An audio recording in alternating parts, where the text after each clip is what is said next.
just woke up. It's time for My Hero Academia Season 7, Episode 7. I had to say I just woke up just in case people were like, this guy looks crazed.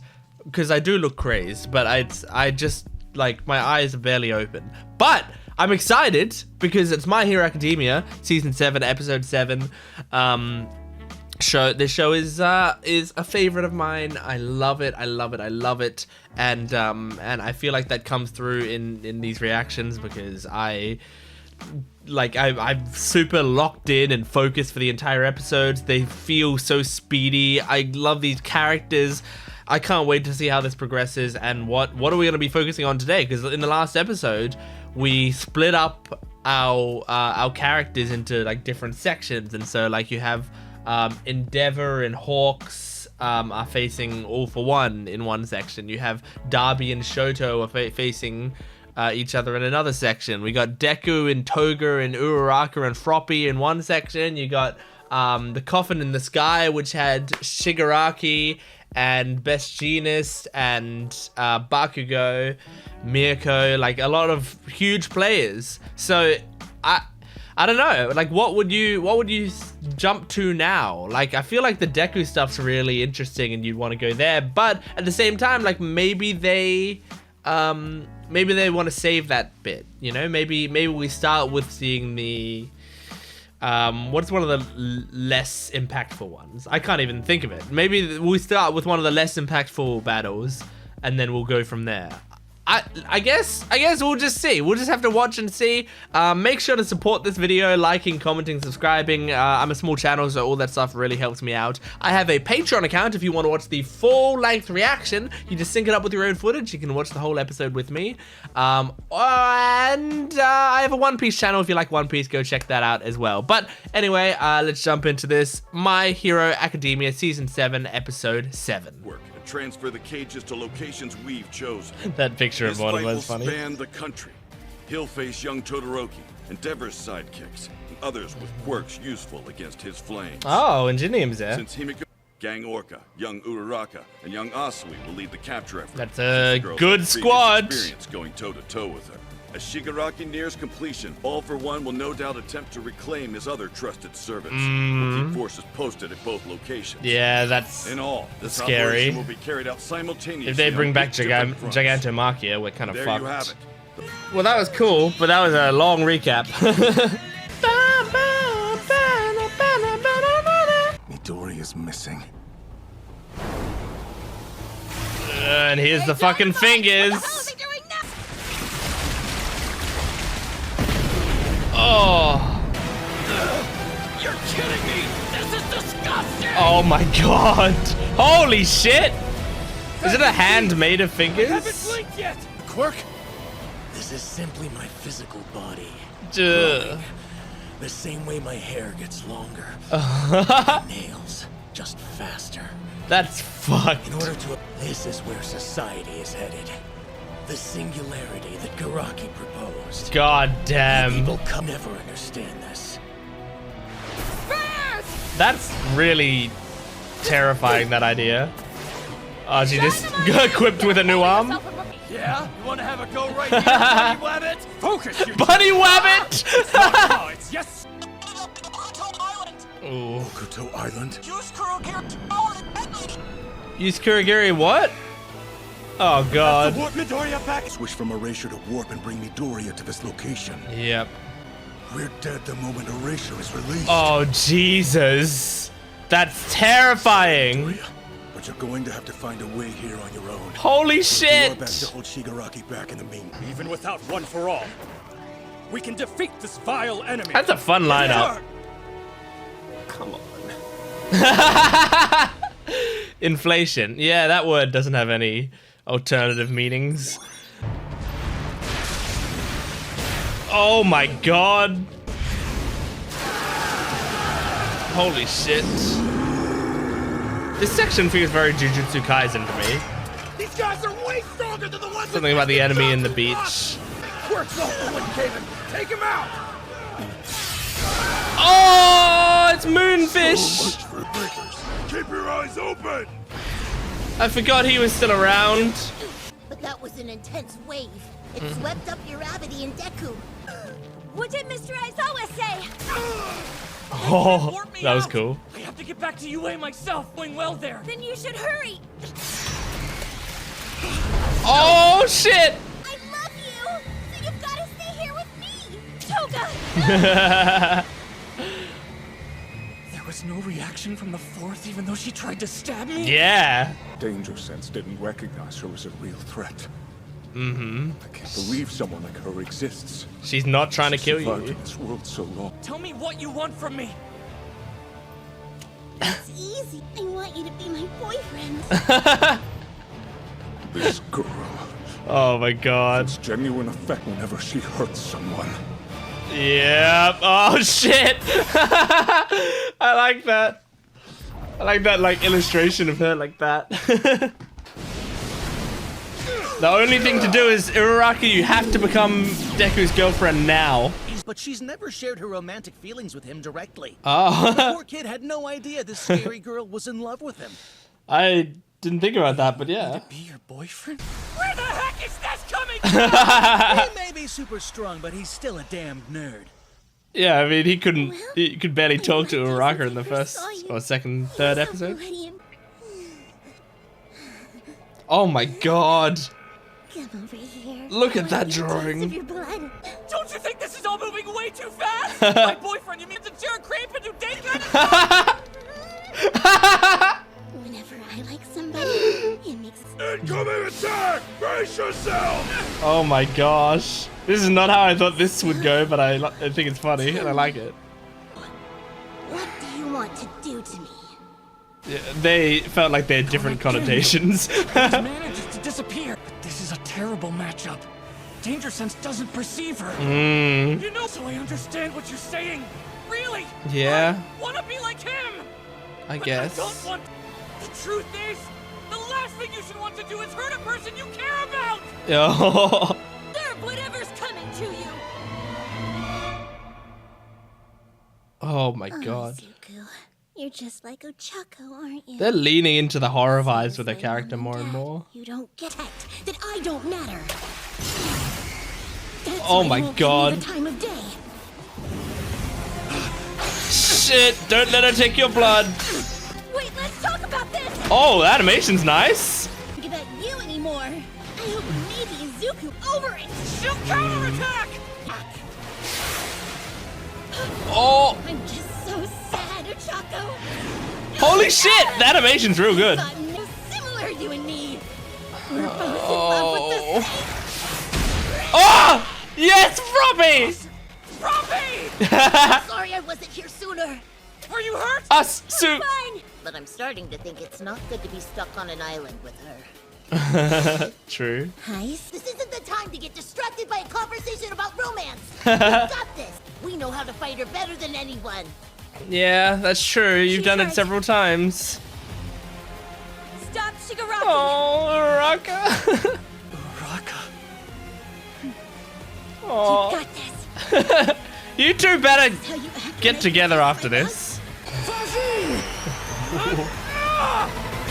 Oh! Holy shit! I can use Air Force for I actually forgot about Fajin. Do you want to be injured when you finally reach the battle? No. No. Some were affected more than others. My quirk turned into something unique. Mm-hmm. You can believe in your friends, trust in their abilities and perseverance. Oh, I'm so curious. Now on. I don't think Midoriya could ignore her if he stayed. True. I couldn't stand to let her reveal the precious secret you've been hiding. What a villain. You're a good friend, I love you, Froppy. Zuko. So goodbye. Go off and die somewhere. Not happening. I'm going to take a stand and do whatever I think is right. I have Yes! to be true to myself, too. Oh. There were Oh, many jump into heroes Derby, to huh? begin with. Can't believe he didn't come himself. Instead, I get stuck with his third son and some sidekicks. Answer to my I can change the trajectory of anything. That includes a superheated air. Oh, interesting. Pretty used to it by now. I've been keeping my cool for 10 years. Trying to stay even keeled and logical. The big guy gave us specific orders. and I'm gonna make sure I follow them to the letter. Cool, I like this guy now. This stinking geezer with. We have to support him with every ounce of firepower we've got. Hell Thanks, yeah. Vernon. I'm not standing here because our dad told me I had to. Mm-hmm. I'm here of my own accord because I want to be the one who stops this madness. And Tell you perfect pawn. No, that would only be no, the case if I kept Shoto trying to be a hero while has ignoring always you. acted on his own. Sure, fair enough. You survived the fire. So why didn't you come back home? Aww. Okay then, I'll tell you. One last story from my little brother. Oh, The tale of how I became Dobby. oh The no. reason I was able to keep living in this hellish world. That's gonna be Why next my blades burn episode? so much harder than yours. What? We're gonna see that next episode? More Darby backstory?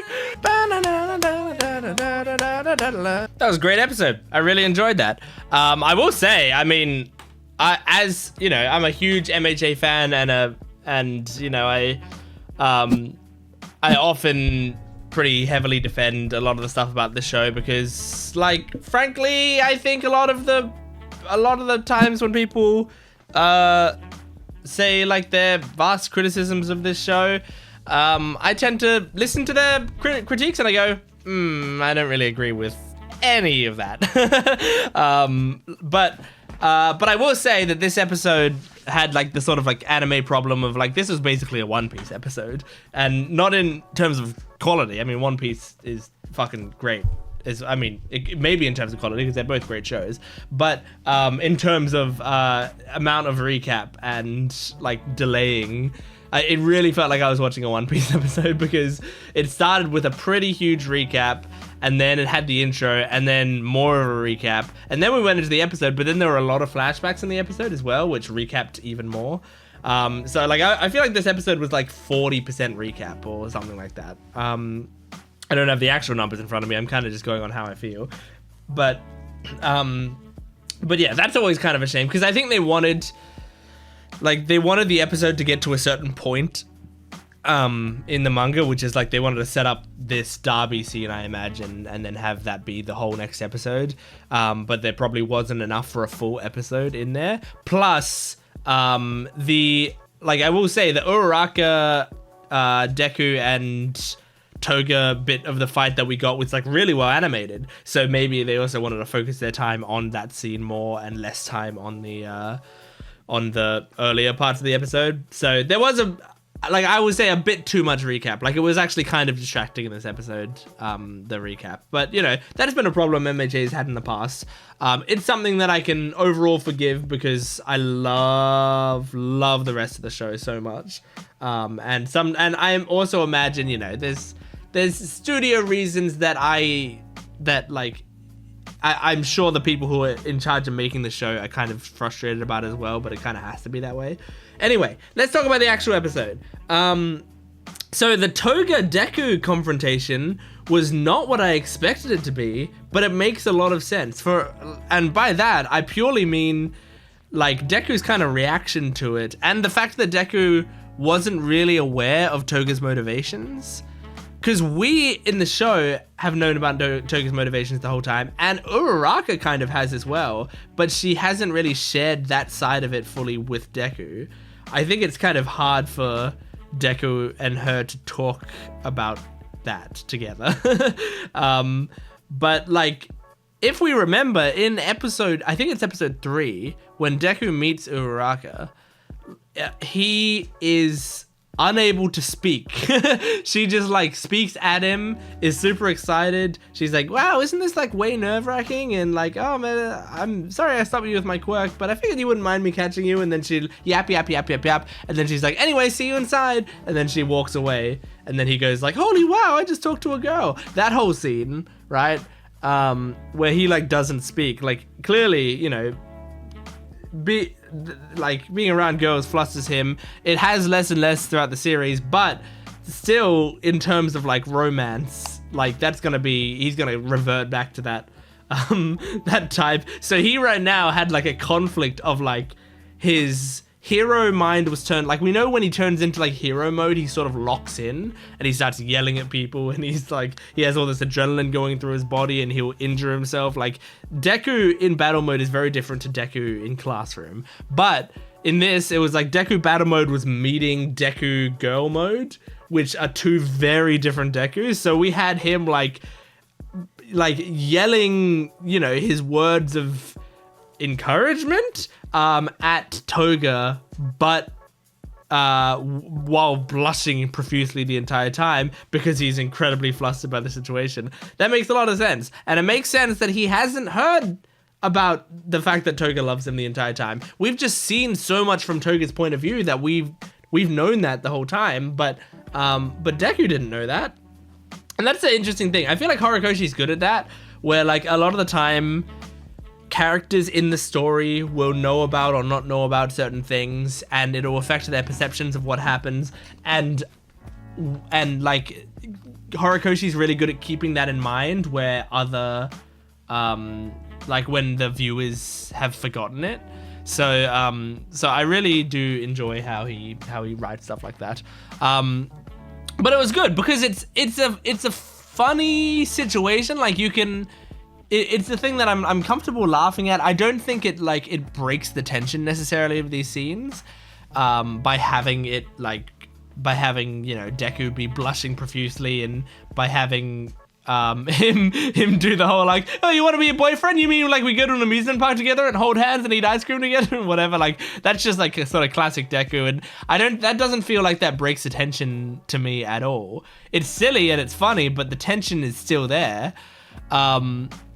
And even though we have like the classic like Uraraka's, you know, silent jealousy going on there, it still all feels like it fits within the scene well, you know? It's not like I mean, whenever I think of tension breaking scenes that kind of ruin them, I always think of Fire Force. Fire Force is the like sort of the worst about that, where they have some really fucking badass, awesome, incredible scenes, and they screw them up because they break the tension with fan service, and it's like no one wanted it, and it's not very funny, and it like breaks up the momentum of an otherwise really cool scene.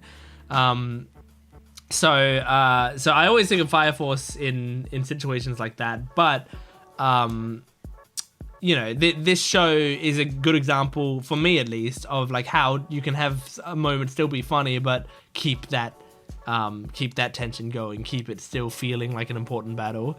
And like they're not treating these characters like a joke. It's actually just kind of funny how weird the situation is, but it's still a serious situation, because they take Toga's character, who is, you know, like a love obsessed murderer who's in love with the main character. They take that, but they do it very seriously. Like they treat it properly. So even though it's a funny concept for a character, they develop her character in an interesting enough way that I'm fully engaged in what's happening with her. And I don't know where they're taking her character. I don't know where we're going with it, because I'm genuinely nervous that is Uraraka gonna be able to handle this conversation again, because this is her second shot at it.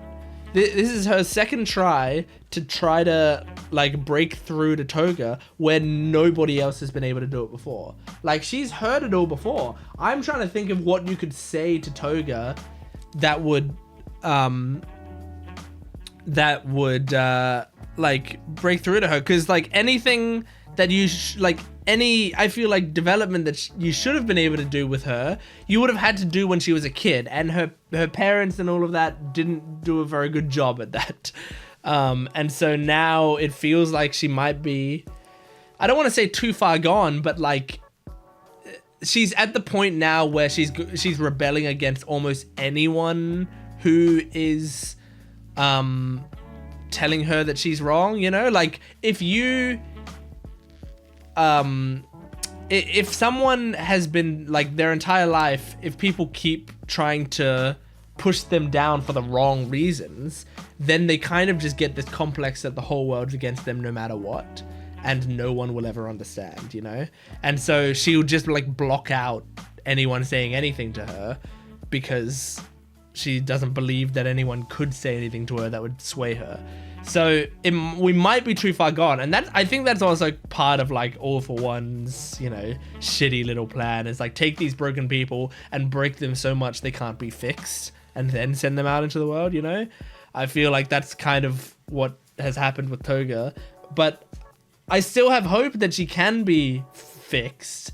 Like I'm a person who my genuine like morality views are that like I do believe people can change, and I do believe in trying to help people when they, you know, when there's something seriously wrong, when they're doing horrible things.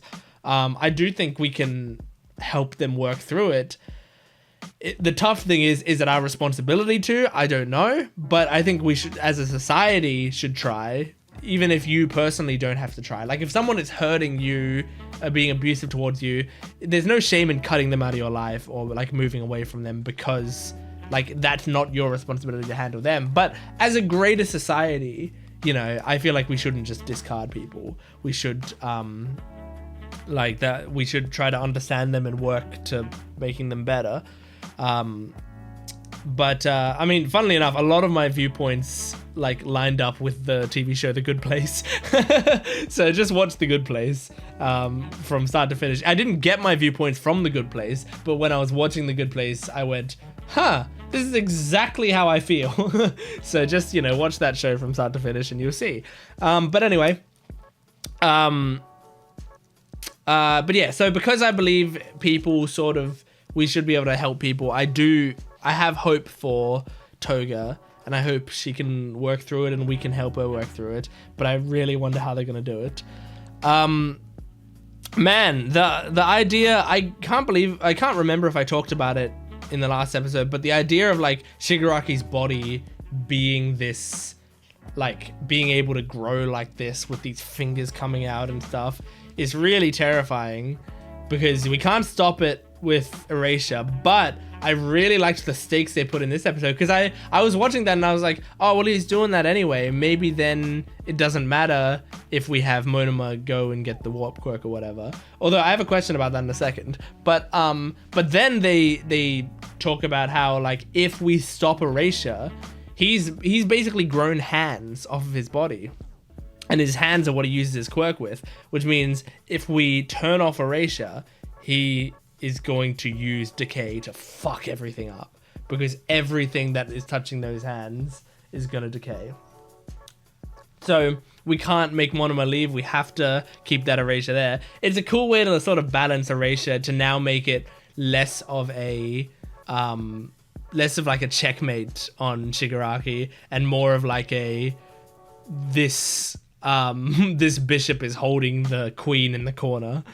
But, you know, if she can checkmate you if you take the bishop away. So you've just basically lost that bishop. It's a weird chess analogy. I don't think there's any situation where that can happen, because how can one bishop hold down a queen without the queen being able to kill the bishop? Anyway, here's the question that I have, though, is they were saying like, oh, Monoma should go get Warp and get Deku or whatever. But he can't. Right? Because he's not, like, theoretically, I'm pretty sure Kurogiri is back in whatever, in the city, wherever, right? And so if Kurogiri is back in the city, and I imagine it's been 5 minutes since he touched Kurogiri last, I imagine. I mean, like, that might be it. It's like, maybe it hasn't been 5 minutes yet. But if it has been more than 5 minutes, how would he now get back to Kurogiri to touch him again to be able to use his quirk for another 5 minutes? Because you can't use warp to him, and there's surely not another hero with power that can warp him. Otherwise, why wouldn't they just be using that instead of Kurogiri's quirk? I mean, it could be because of the limitations of whatever that other warp quirk is. Maybe you'd have someone who can create a portal between just two places that only one person can go through or whatever, but they haven't established that sort of thing. So what's the plan for Monoma getting back to Kurogiri? I'm very curious about that. Anyway, Shoto vs Darby's next, so I'm looking. Well, I think it's probably next. It feels like that. Well, it seems like they're gonna go into the backstory of Darby more. I I'm curious how much else there is to tell there. I mean, I guess I'll watch the episode and find out. MHA backstories I've tended to love, so I'm sure I'll love it, or at the very least like it. But I'm curious at what more there is to tell, because we focused a lot on backstory of Darby and the Todoroki family. This show has had a lot of Todoroki family backstory, and I mean, rightly so. It's a very complex little story, but like, I didn't think we'd get any more of it, because I felt like the whole story had been told. But I guess not. I guess we'll see you next time. Yeah, anyway, that's My Hero, episode 7 of season 7. Thank you for joining me. Make sure to support this video if you can, liking, commenting, and subscribing, and go to my Patreon account for full-length early access and exclusive videos. I'll see you next time. Goodbye.